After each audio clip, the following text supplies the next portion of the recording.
what I see validation doing is it soothes negative emotion. It's like taking a sigh and just letting it out, and it creates space in the relationship to take in a new reality. Welcome, everyone, to Breaking Bread, the podcast brought to you by Apostolic Christian Counseling and Family Services. It is wonderful to have you along. Kaleb Beyer is with me here today. Kaleb, the topic today is validation. Maybe to set up the topic, this really comes into play relationally between Mm-hmm. spouses, between parents and children, between just community members. When we interact with people, there is a role that validation plays. And specifically, when those interactions maybe have an element of conflict. Yeah, and I would add to that, Matt, it's not always necessarily conflict and tension. It can be in that space, but I was thinking of the parent-child relationship where maybe one is escalated, right? There may not be conflict, or a spouse who is emotionally distraught as a result of something else that happened, even external to the relationship, but there's heightened emotion, there's intense emotion. And perhaps some confusion. Yeah. Not necessarily conflict within the relationship, but conflict that comes to us where we are struggling with something and we're in communion with another Hmm. person.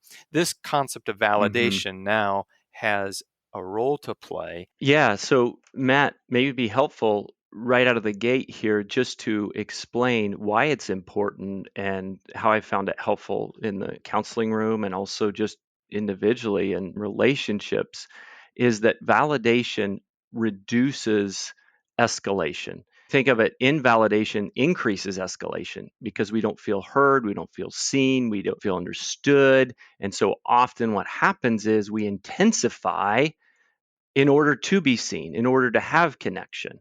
Validation reduces the reactivity, soothes the negative emotion, and fosters connection and understanding. Okay, let's get right into really spelling out and putting some fences around this concept of validation. What is it that we mean? Can we define validation? Because I love that setup. The niche that validation plays is the de escalation of a tense relational moment. For whatever reason, it is tense. Hmm. Validation is one Hmm. way to help the de escalation. What is validation?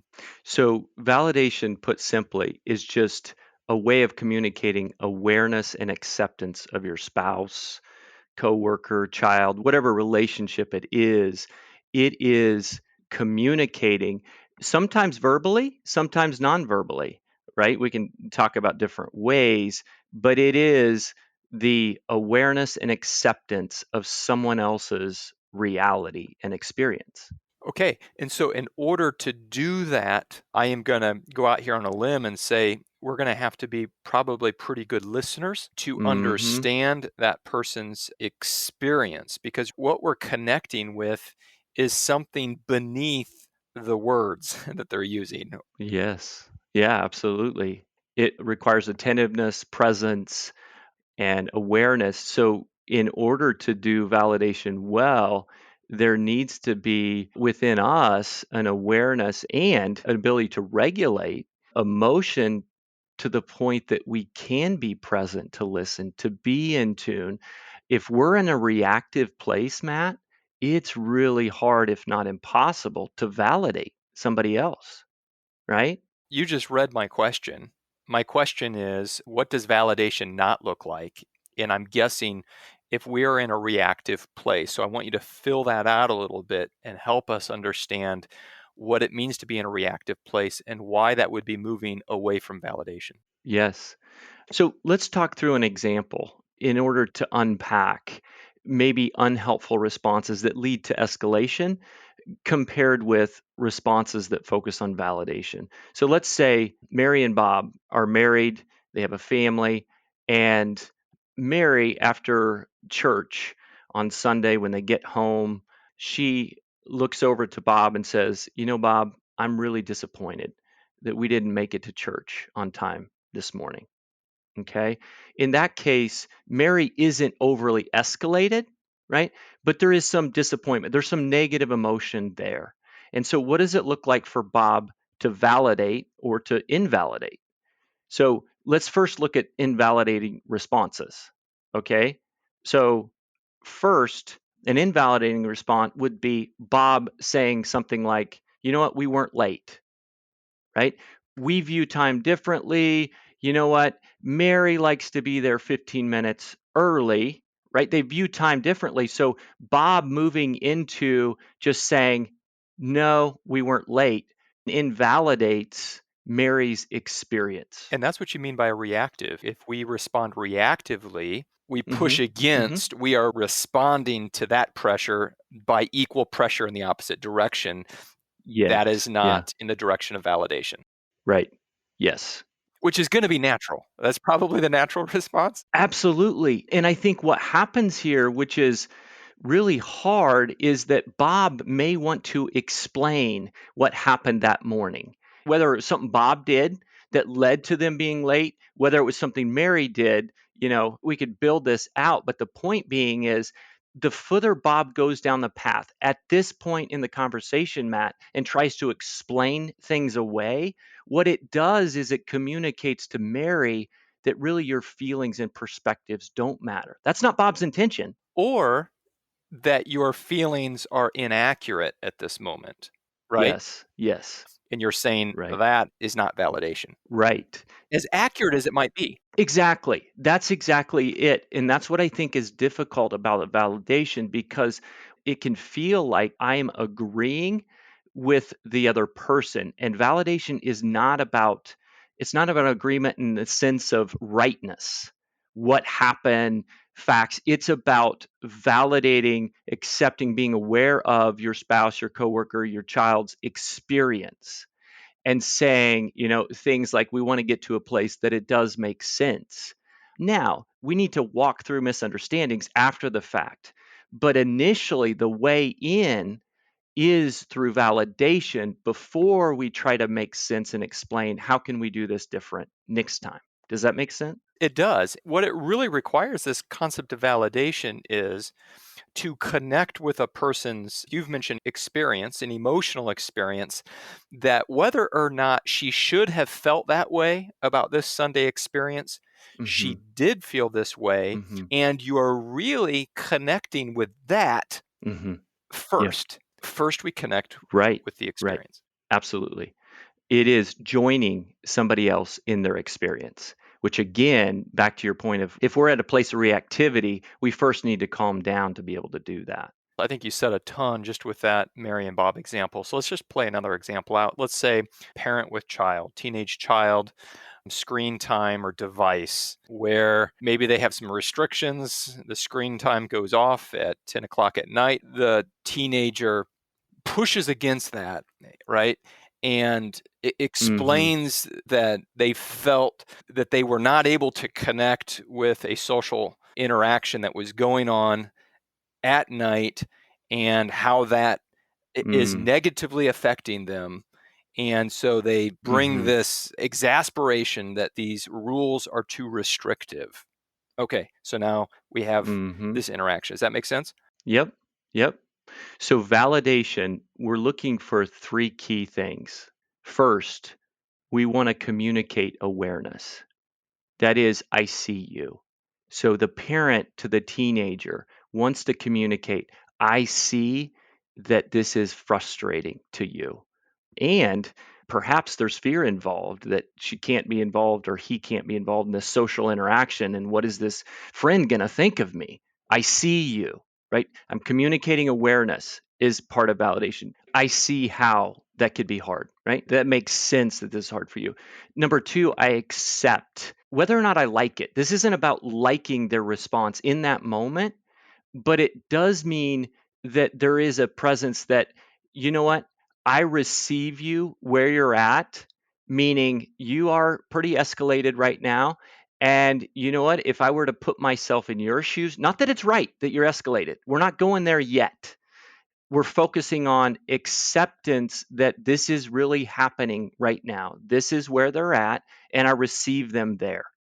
Does that make sense? Yes. And so when we get fixated on the escalation, which may be inappropriate in 1,000 ways, when we Yes. get fixated on the escalation, we're probably going to make the escalation worse because we're Right. not going to validate. And so Right. if we want to Yes. de-escalate Correct. the moment, we need to be able to accept, receive them in their escalation. Yes. Right. Now, with this, Matt, obviously there's certain situations that if it's so escalated, we certainly need to take a time out or disengage. So it's not like validation is used in every and all situation. No, sometimes if it leads to escalation where there is no rational place and it is just completely, whether it turns physical or very Inappropriate. intensely emotionally yelling, then of course we would not sit there and I think we can get that too, right? That this is one yeah, tool.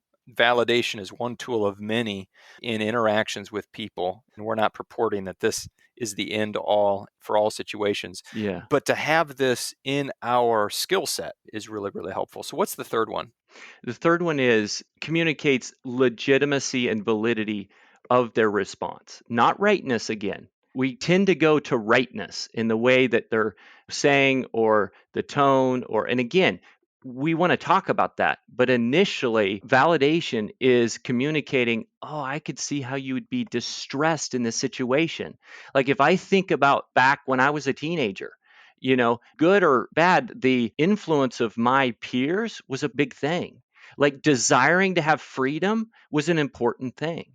And so, even though we want to get to the point of having a conversation about healthy boundaries and the importance of them, first, I want to engage that teenager and let them know, yeah, wow, yeah, that is hard. Yeah, that'd be a hard thing to not be able to And it's hard respond. to be put on the outside of your friend group and Yes, have whatever that image is portrayed to your peers is a difficult thing. And so, this legitimacy. Now, here's what I see certainly with parent teens, but also in lots of other interactions, is we're just not articulate enough to really legitimize what the experience is. mm, Does that make sense? Our actions are louder, right, than the meaning yes, behind it. We're yes, responding to the actions, we're responding to the escalation. So, what's your suggestion on drawing out what this experience is if we don't even have the vocabulary or even haven't even thought about it ourselves? And really, validation requires that careful analysis. yes. Yeah. Well, what you're pushing on there, Matt, is the reality is that sometimes we aren't in a place to validate, right?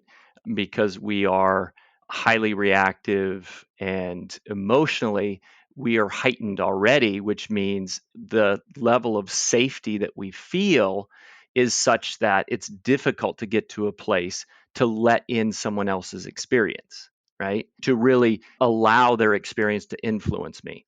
So the first piece I think with validation, back to your question, is there has to be within us a level of diffusion or separation from their experience, that we're not personalizing it, but rather we often use the term in the counseling room of being curious.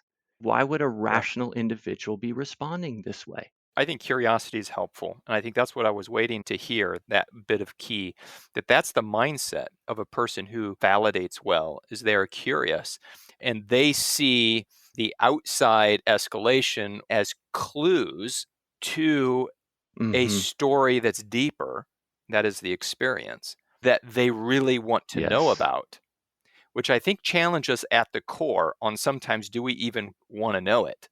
Right? Right. Which so you're really Sure. asking almost a character quality of people, a heightened character quality that would be so curious of another person's experience to say, Mm, what is it that they are experiencing and why are they feeling that way? And can I connect with that? Which I think is a challenge. mhm. I think it's good. Absolutely, it's a challenge. Yeah, and I think that you're hitting on something here, Matt, I wanna highlight, and that is a person feels a particular way for a particular reason. Whether that reason is faulty information or not, in the moment, the reality is they True. feel that Yeah. way. It's It's true to true. them. It's Yeah. true to them. Yes, it's true to them, and so part of validation is because the reaction may be not to you, as the individual, the parent, the spouse, whatever. They may be escalated because of past experiences or some other situation that happened, but it's coming out what feels like at you.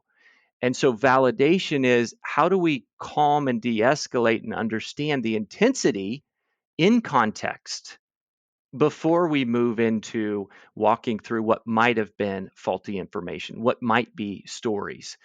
But we don't start there. Is part of that skill set then asking good questions? What would be some of the ear markers of a curious person? So we first don't jump too quickly to conclusions or judgments. We hold with tentativeness, right? Any perspectives, and we check in with the person who is escalated with those perspectives, thinking, I wonder what's going on for Yeah. them. I want to find out. I really want to understand why they would react this way. I really want to know, I think is another really key of a curious person that I really do want to know, because often we really don't want to know, but I really do want to know. Mm-hmm. And I think there's a great deal of gain when we do know. So here's an example. Just last night, there was a three-way argument in my house with my kids that I came in to mediate. And I gave Yeah. time for each one to tell me their perspective. And it was all facts, right? This is what said person Okay. A Yeah. did. This is my Oh, response. Does sure. that make Yep. sense? Yep. And here's what I didn't do, but from this conversation, I think I would like to do in the future is, how do you think that other person felt? Because I think when we only operate at the level of said person A did this and this was the response, and not Mm-hmm. getting underneath to realize that, oh, my behavior caused this emotional reality to be in them. Mm-hmm. Now that provides a great Mm-hmm. deal of Mm-hmm. explanation, Mm-hmm. right? To know that they felt embarrassed. Oh, Mm, when we mm-hmm. connect with Yes. that, a Yeah. lot makes sense, because I hate being embarrassed. Yes. Does that make sense? Yes, it makes a lot of sense. What I think about when you say this is that there is a mindset that relationship trumps, that my relationship with this person is of utmost importance. And that relationship is, I need to understand to connect. And that's what drives my desire to want to know, to want to understand for the purpose of deepening my relationship with this other individual and to let them know I love them. I care about them. I do want to understand them. That's important to me because my relationship with you is important to me. Which now connects the word validation. We're validating a lot of things. We're not validating their behavior or interpretation as correct and good and right and the gold standard. Mhm, We're not mhm. validating that way. Yes. What we are Yes. doing is we are validating their personhood. We're validating them Yeah. as a person with an emotional experience. Yes. And someone who is separate from us and can have separate experiences. So we need to be curious, but we also need to care deeply about people. There has to be that caring component. We care more about the relationship than the momentary rightness of a certain response. We're able to set aside correction and focus on connection. What difference has this made when you have a couple, for example, with lots of escalation? Mhm. And what happens when a spouse feels validated? When validation occurs effectively, it's like deflating a balloon that's about ready to Mm, pop in a healthy way. mhm. It releases pressure, it releases tension, and then we're able to take in more positive information or more Truth. truth. Yes, more truth. As I can imagine it now, what it does, it helps both parties, doesn't it? Because the one who has Hmm. now been validated is probably now has more bandwidth to reconsider their experience. Is that true? Hmm. To Yes, listen yes, now to the reasons why we were late for church and why maybe I overreacted. And so both parties are able to allow for a new reality, a new truth, the actual yes. truth to be laid bare. Is that fair to say? Yeah, it is because, like you were saying, with the individual that feels validated, then there's a feeling of, oh, you see me. I matter to you. I'm important to you. Okay. I feel safe with that. There's a connection now. Now I'm able to take in truth and even hear it from a perspective that I matter to you. Yeah. Okay. Yeah. We can have this Yeah. conversation. We think better when things are de-escalated. And I Mhm. know it's been shared in a number of different ways. If you're in the red zone, often we're not in a healthy state of mind to carry on any critical dialogue that needs to happen. And critical dialogue does need to Mhm. happen in all of these cases. We're not sweeping anything under the rug. We're not Yes. pretending anything's not true. All of Yes. that needs to happen. Right. But we do it much more accurately, healthily, productively Yeah. when we're not at the red zone. Yes. The message is much more clear. It's not as staticky and difficult to discern the message. Thanks, Caleb, for this. I won't have to wait very long, I don't think, to give it a try as life goes, right? And I trust that our listeners also found this to be very applied as we think about honoring people, loving people, having the character quality of curiosity, but then allowing validation to happen to de escalate situations. So then we might bring truth to the matter and have appropriate actions that make a positive difference in our relationships. So, thanks for helping us with that. Thanks each one for being on. We trust that this has been a blessing.